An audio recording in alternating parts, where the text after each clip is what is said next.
kita senang Pak Anies mendukung Pramono dan Ridwan Kamil. Itu membuat kita tambah semangat membangunkan macan tidur, yaitu Jokowi dan Prabowo. Pemilih non-muslim mulai meninggalkan Prabowo karena itu Anies, meninggalkan Pramono karena itu Anies. 3, 2, 1.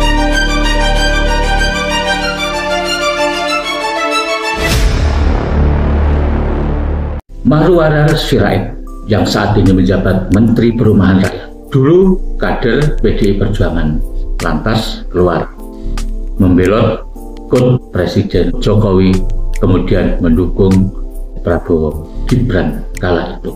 Beberapa waktu yang lalu, Marwara Sirait dengan arogansinya yang luar biasa merendahkan Anies Baswedan. Memang dalam kalimat Marwara Sirait tidak menunjukkan bahwa dirinya seseorang yang kuat secara politik ketika berhadapan dengan Anies, tapi mencoba mengadu domba Anies dengan Jokowi, Prabowo, Gibran, dan masyarakat Jakarta yang seolah-olah dengan kekuatan Jokowi, Prabowo, Gibran yang kemudian diklaim rakyat Jakarta ada di belakangnya, mampu menggoyahkan dan mengalahkan Anies Baswedan. Kita lihat kekuatan PDI, Anies dibanding Prabowo, Jokowi, Gibran, dan Ridwan Kamil lebih kuat mana di Jakarta. Kita uji ya kekuatan PDI, kekuatan yang di sana Rano Karno, Pramono Anung, dengan kekuatan yang ada di sini yaitu Jokowi, Prabowo, Gibran, dan juga Ridwan Kamil lebih kuat mana? Kita uji. Biar rakyat yang menilai. Kita yakin rakyat memilih kita. Ya. Semua cerita itu karena berkaitan dengan kontestasi pemilihan kepala daerah atau pemilihan gubernur daerah khusus Jakarta. Arogansi Marwara itu ketika melihat dukungan Anies pada pasangan Pramono Anung dan Rano Karno yang notabene-nya adalah kader PDI Perjuangan yang kemudian diusung menjadi calon gubernur daerah khusus Jakarta. Nampaknya Marwara dan mungkin juga apa yang disampaikan Marwara merupakan kecemasan kegelisahan Jokowi, Prabowo, dan Gibran yang saat itu nampak sekali Marwara cemas, takut, sehingga menyerang Anies Baswedan.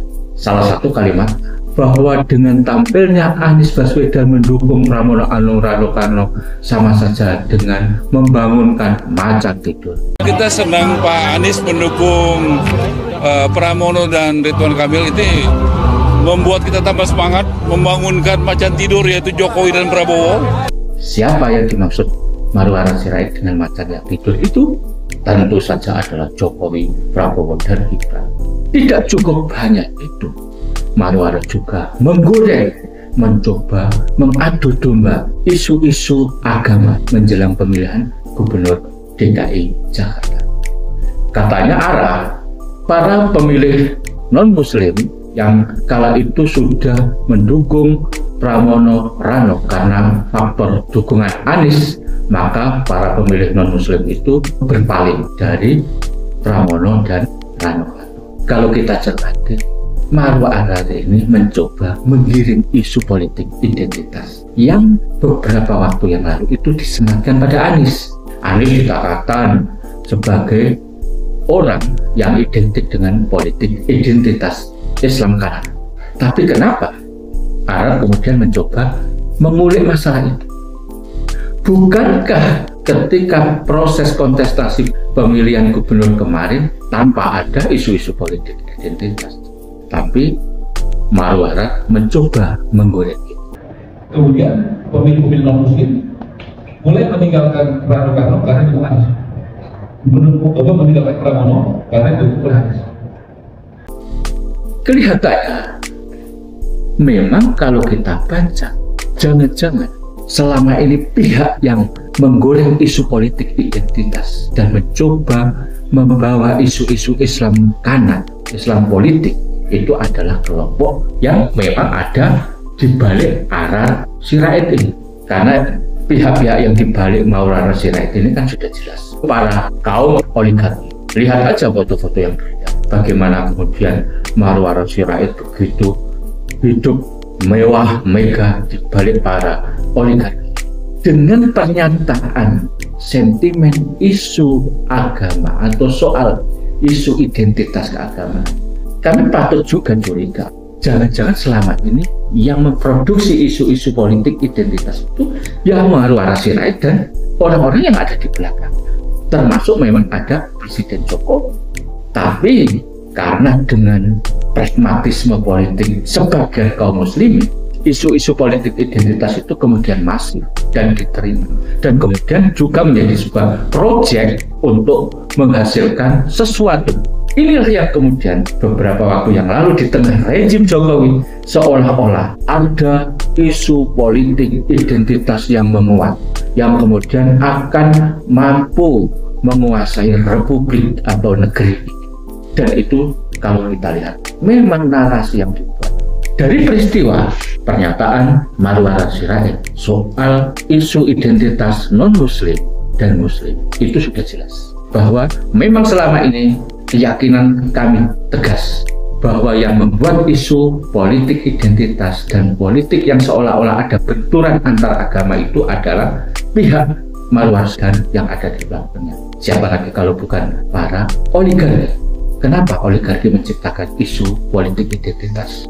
Karena mencoba mereduksi dan mengadu domba kekuatan politik Islam itu, sehingga kekuatan politik sipil Islam tidak bersatu dan pecah belah, dan dengan demikian ada situasi yang lemah di dalam politik Islam itu sendiri. Pelemahan politik sipil Islam ketika itu berhasil memang menguntungkan pada pihak-pihak yang mencari keuntungan dan mencoba memobilisasi kepentingan ekonomi, bisnis, dan kekuasaan. Kelihatannya itu berhasil. Lantas, apakah kita akan diam dan hanya mendengarkan narasi-narasi yang disampaikan Maulana Sirait semata? Dengan pernyataan Maulana Sirait yang nanti kemudian akan menimbulkan sentimen negatif dan juga munculnya revitalisasi kekuatan politik Islam itu secara alamnya adalah karena reaksi yang ditimbulkan oleh pernyataan Maulana Sirait. Tapi saya yakin umat Islam tidak begitu reaktif dengan nada-nada politis dari Maulana Sirait, karena masyarakat sipil Islam ini sudah dewasa dan sudah terbiasa dibuat benturan-benturan seperti itu. Maka saya yakin kedewasaan itulah yang menjadi sebuah jawaban dan justru akan mereduksi dan menggiring politik Maulana Sirait itu semakin tenggelam. Mungkin masih memiliki kekuasaan, tetapi secara politis dia juga akan menjadi common enemy bagi kekuatan sipil Islam. Dan pernyataan yang menarik lain adalah katanya ketika Anies mendukung pasangan Pramono Anung Rano Karno sama saja dengan membangunkan macan tidur. Tapi kalau kita lihat dari quick count yang ada, kenyataannya suara Pramono Anung Rano Karno menguat, bahkan saat ini menjadi urutan pertama dengan perolehan suara hampir 50% lebih. Lantas matanya kok nggak bangun-bangun? Kemana?